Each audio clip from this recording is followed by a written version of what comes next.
This is your no bullshit review of Old Elk Sour Mash Reserve. So what are my thoughts on Old Elk Sour Mash Reserve? Well, my thoughts are that I like it. This is definitely in a top 10 for me. The profile of it, the harshness, yet the sweetness on the back end, it works for me. And at the 105 proof, I think that's a great proof. And let's get to the numbers.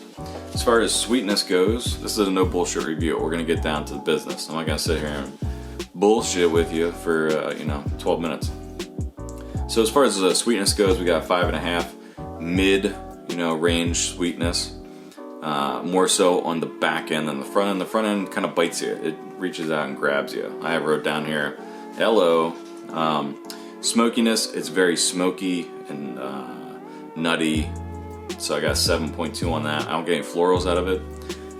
Complexity and body. So I got 7 for complexity, 6.5 for body.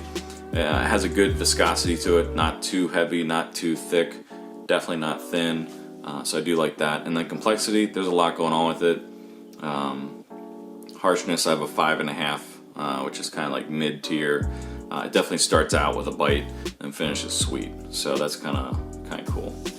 As far as what I wrote down that it feels above proof. Has a charred taste, not overly sweet on the front end, sweet on the back end, and I have wrote down sticks around on your taste buds for a while.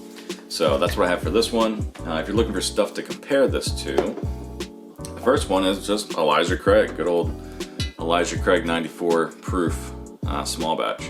This reminds me of it in terms of its bite yet sweetness. So they're very similar in that regard. I'm not saying they taste exactly the same. I'm saying this is what it reminds me of.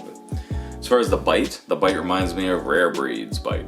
Granted, it has like 12 more proof than what the Old Elk does, but it kind of reminds me of it. And the smoothness of it and the complexity brings me back to Nelson's Reserve Bourbon.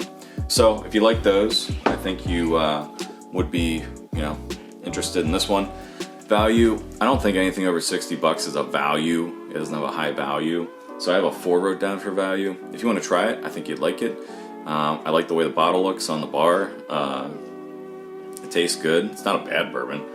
Just not for 100, like 100 bucks worth. If this was a $65, $70 barrel bottle of bourbon, I think that would more fit, as far as value goes. But it's more towards 100 when it comes to secondary market, which is the only place I've seen it. So in that case, for 100 bucks, I think it's a little low on value.